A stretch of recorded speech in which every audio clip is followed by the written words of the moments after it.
field. It's a constantly changing way of thinking, of coming up with reasonable approximations to the truth and then discarding them when they don't work and coming up with something else. And evolution, regardless of what Dr. Hovind says, is very much a part of that tradition. We are constantly revising, we are constantly updating, we are constantly tossing out bad and putting in better. We haven't absolutely proved it yet. We haven't absolutely proved anything. You will never prove anything absolutely anywhere in science. It was shown by the logician Karl Popper in the 1930s. You cannot get absolute proof.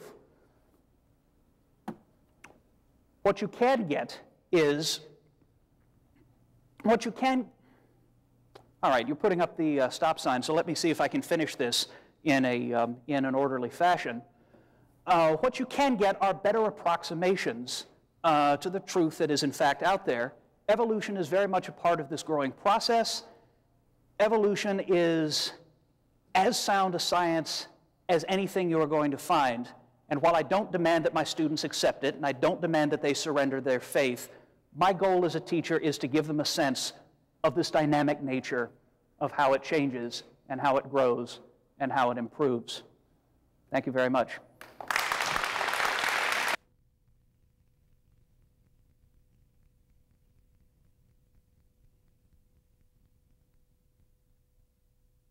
There we go. Well, I'm glad to hear that you admit science is constantly changing and improving and progressing. When you get all done climbing the mountain of truth, you will find the Baptists were sitting there all along.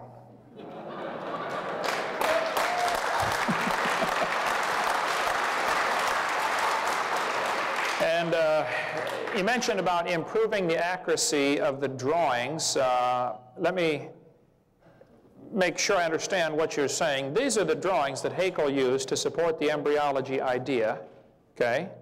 He flat lied, and it's not an improving of the drawings we need to get, folks.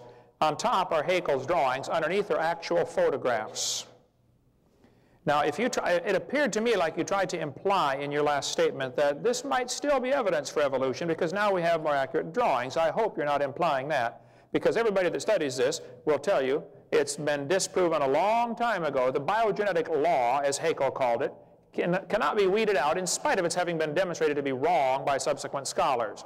The biogenetic law is as dead as a doornail, okay? There is no evidence for this. Haeckel was convicted of fraud and confessed he was a liar. Go ahead. That's why I don't teach the biogenetic law the way Haeckel proposed it. It just sounded to me like... I don't know anybody who does teach that ontogeny recapitulates phylogeny. Okay, you bring that doesn't mean that this isn't evidence. Okay, but there you go again. It doesn't mean it isn't evidence. How can you say that? It's a dead law. No, but here you are still clinging to it, claiming it is still evident. Is anybody else getting that? Is that what he's implying? All right. Ontogeny recapitulates phylogeny was Haeckel's particular spin, in which he argued that an organism literally goes through its ancestral stages on the way to becoming an adult. That Correct. At one time you were, in some important sense, a fish, you had gills, etc. Well, they're not gills. I don't teach that they're gills. The textbooks that I use call them pharyngeal slits rather than gills. I agree. Do you still teach that this is evidence for evolution, though? What, the ontogeny recapitulating phylogeny? Do you still teach that the embryo goes through stages of evolution? I don't know anybody who does right now, and I certainly don't. Bring me the textbook used in your college. I'll show it to you. I actually teach mostly from PowerPoint presentations on the web. Okay. I'm not very good at following textbooks. But I guarantee it is still in the books, and that's what the folks are upset about. Get that out of the books. It's a lie. Take it out of the books. They don't want to pay to cut down more perfectly good trees to print perfectly bad lies. Right. Right. If memory serves, the textbook we used didn't include the biogenetic law. What it did point out was that... I collect the textbooks. I have hundreds of them. I assure you, it's in there. In Monroe Strickberger? I don't know if I have that particular one. I have probably a couple of dozen. My point is, it's still in there. Here's an Irish textbook telling the embryo's gill slits. Here's Holt Biology showing gill slits. That's simply a lie. Here's Glencoe Biology showing gill slits, a 4th-week embryo. Here's Tim Barra still teaching 115 years after it was proven wrong. Here's Kenneth Miller, 1998. I debated Ken Miller on the radio a couple of months ago. I said, Ken, why are you still teaching that? You write a lot of textbooks. He said, well, we're taking it out of the next edition. Here's a 2000 edition textbook, still has the gill slits. Here's a 2001 textbook, still teaching the kids. They look similar. These similarities provide evidence that these animals evolved from a common ancestor. Well, that's just a bald-faced lie.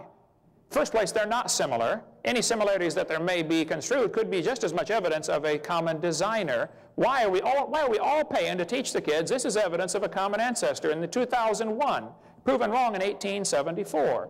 And I still don't think you get it from what I'm hearing you say. You still somehow think this is evidence for evolution. Do you think the similarities of the embryos are evidence of a common ancestor? Yes or no? Sure. Okay, then you're lying to your kids. They are not evidence of a common ancestor.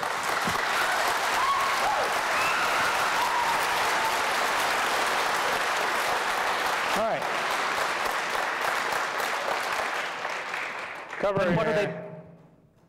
Then what are the pharyngeal clefts doing there?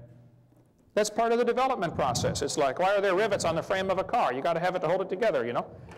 The fact that we may not understand everything doesn't prove it's proof of a common ancestor. You're still not getting the point.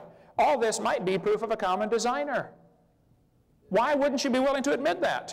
Kids, it could be a common designer. But the textbooks don't teach that. And everybody, and I know that's got a brain in their head, resents that. It certainly could be evidence of a common designer. Well, tell the kids that. One question. In my current class, I think many of the students are from a Christian background, but I have at least one practicing Muslim in there. Should I tell him privately that it was Allah and everyone else that it was the God of traditional Christian belief? Oh, Allah is certainly not the God of traditional Christian belief. They're very different gods, okay? All right. In Turkey, there's actually a rather large creation science movement that's been gathering steam over the past few years, led by this book by a man named Harun Yahya. Every so often they send me junk email, which is kind of a pain because it's in Turkish, which my conversational Turkish is a little bit rusty, you see. But they use essentially the same arguments that I've seen you present, that I've seen others present, in some cases almost the same diagrams, with the exception that where you would write the God of the Bible, they write Allah. How do we decide the difference between those in a scientific manner? Well, I think we're getting way off topic on that. I think when you read the Quran and it tells you clearly you're supposed to execute anybody who won't convert to Islam, right away you ought to red flags ought to go up and say, we got a dangerous bunch of folks out there, okay? Okay. Now, to get back on topic, let me finish my closing comments, and then we'll I got to speak again tonight, but otherwise I'll stay as late as possible. This textbook shows the kids Grand Canyon, and it says, over millions of years, the Colorado River carved out the Grand Canyon from solid rock. That's just simply a lie, okay? It's a fact the Grand Canyon exists, but it's not a fact of how it happened, okay? There are two interpretations of that. I'm going to cover that tonight. This textbook again says the Colorado River has cut through layer upon layer of rock over millions of years. Well, now hold on a second. If you built a dam across the Grand Canyon, that would take a lot of dirt, by the way, but if you did, a giant lake would back up behind you, covering several states. A massive lake would form. There's a huge drainage area. These two red lines indicate what's called the snow line, and this is about a 270-mile view from a satellite. Grand Canyon, the Colorado River enters over here and flows downhill through the canyon and comes out back at ground level, even though it's still going downhill, because the ground loops up and goes back down. It's called the Kaibab uplift, a massive several hundred-mile